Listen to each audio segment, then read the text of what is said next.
Now, we also see the Bible refer to what I would say are patterns. These are ministry habits that are formed from all these other things: his background, his experience, his understanding of his role. So repeatedly we see, especially in the earlier years, when he gets to a city, he goes and finds the Jews. And I believe the reason for that is he is a recognized Jewish leader. He is a graduate of the school of Gamaliel. He is an Old Testament scholar. They're going to give him an opportunity to preach to their whole community in that city, most likely. And when he gets there and preaches to them, some of them will believe, but the people who are really going to hear this news in a different way are the God-fearers, the people who are not Jewish, but they're drawn to this God. And maybe there are problems with them, becoming a Jew, to be circumcised, or to now eat a completely different diet. And they may even be in a household where that would be impossible, or whatever. And then from those God-fearers from that area, the gospel can jump even to the whole city, to the Gentiles. And this is referred to by Luke as sort of the pattern. When Paul gets to town, we sort of know this is how he's going to go about his ministry.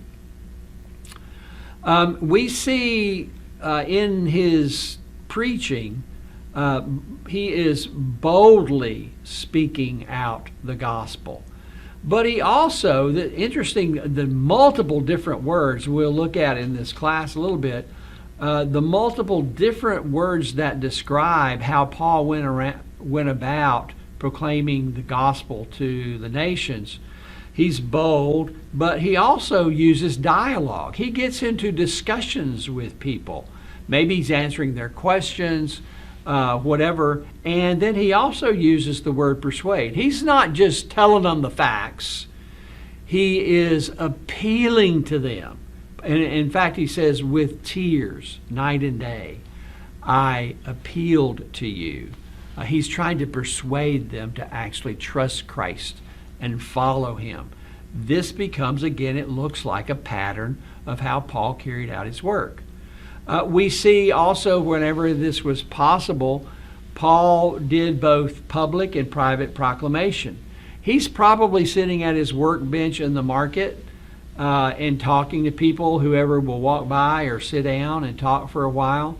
But every time he gets an opportunity to preach publicly, like in a big, huge gathering, maybe because there's a riot and there's a big crowd there or whatever, Paul is going to preach because he wants everybody to hear about Jesus, if at all possible.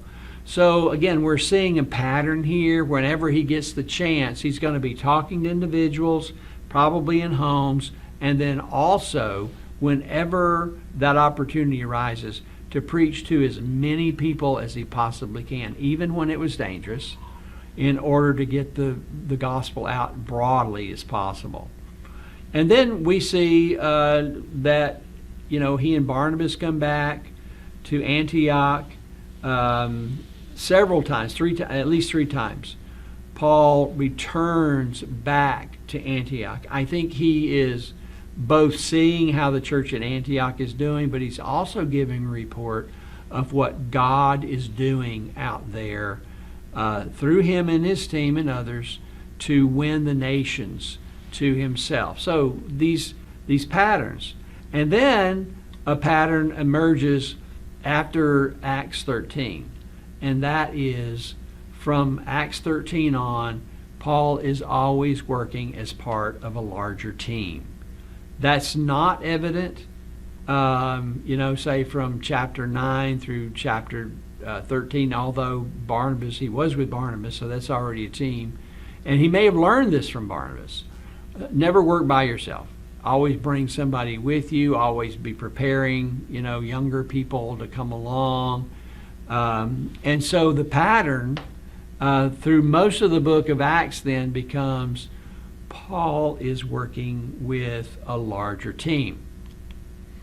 Now, this happens in missions today. Oh my goodness, all the practicalities that you have plans, you want to go to this place, you want to do this or whatever. and there's sickness, and there's visa problems. There are all these many kinds of practicalities. We see those in Paul's life too, just like we see it in missions today. He had to make adjustments because of the circumstances that he was experiencing. So he talks about the fact that it's wonderful if you have a door of opportunity to stay in a place. And we know because he kept getting in trouble because he was so bold proclaiming Jesus that he often didn't have a door of opportunity to stay, and he had to run. But if he had the opportunity to stay, he might often sense that that was God's blessing to let him stay in that place a little bit longer. And we see several times perhaps that Paul refers to illnesses, either his or somebody else's, and yes, that influenced how much he can travel and where he can go, probably what he could do during particular seasons of the year. Might be harder to travel in the wintertime, for instance.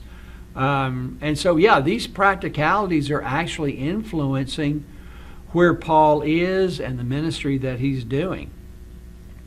And then we have the practicality of persecution. You know, he's led over the wall at night in a basket because those people are trying to catch him and kill him. And if he tried to get out the gate, they probably had somebody watching. So this actually has a huge impact on Paul's ministry. And sometimes I hear people criticize Paul because he didn't stay very long in some of the places where he did ministry. Now, in at least 3 places, he stayed quite a long time. In Antioch, Corinth, and Ephesus. Now, those are all larger cities, and I think he could be very active and bold in those cities, but there's so many. It's a big city, so cosmopolitan, and so many different things going on there. It's easier to hide and not draw attention of the leaders of the city or whatever. But there are going to be multiple times when persecution arises and he has to leave. Well, yeah, that's a practicality that changes his plan. And then we have occasions where the weather literally swept him along. You know, he didn't get on that ship thinking, well, we're going to have a shipwreck or we're going to get blown by a storm or whatever. But in the storyline, these kinds of practical issues, these events actually change what he's up to. And then, interesting, you know, Paul didn't have what we would call a furlough or stateside assignment. But about every 2 or 3 years in the latter half of his ministry, he wound up spending a year or two in prison somewhere and doing ministry from there. He had to change how he's doing his ministry. He's not out publicly preaching the gospel, but he's writing letters and he's checking on people, and he's witnessing and evangelizing the guards who are tied to him, and they can't get away. Hey, if you're going to chain that guy to me, I'm going to tell him about Jesus. So he doesn't stop his ministry, but it certainly has to change because of the practicality that he is under house arrest or in prison, and he can't really travel like he really wanted to. And then we have what I'll call prompts. These are God's specific guidance to him at different points along the journey. Now, Paul appears to be following the general direction of the last prompt that he got from God until God changes the direction. And really, it's amazing. So again, in Acts 13, God steps in and makes a clear statement to both Paul and Barnabas and to the church at Antioch that it's time for them to leave and to continue on their mission somewhere else. I think that's because the church in Antioch had benefited adequately from their ministry. There are others there who are adequate leaders. And so now the Holy Spirit says it's time to set them apart and let them go to the next place.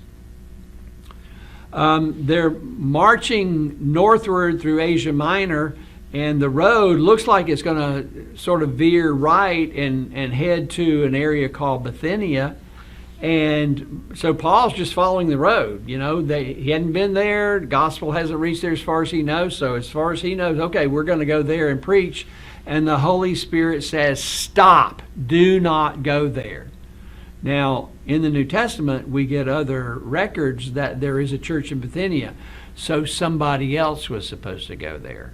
Maybe somebody else who's uniquely qualified to go there better than Paul himself was. I don't know. But this is very clear direction that the Holy Spirit said, no, don't do that. And then he is directed to enter Macedonia. Now, Macedonia and Achaia are essentially the old Greece, which was, considered the center civilization of the whole Mediterranean world. And Paul and the Christians hadn't been jumping over into, the purest place of Greek culture and religion and influence. And the Holy Spirit calls him in that dream, remember the man of Macedonia, and says, come over here and proclaim this good news to us. So here again is a very specific prompting from God to go to this place.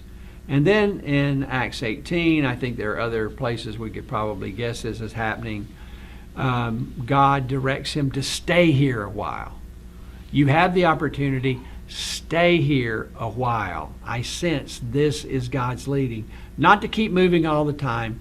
There's something that needs to be accomplished here and it's not done yet. So stay here a while.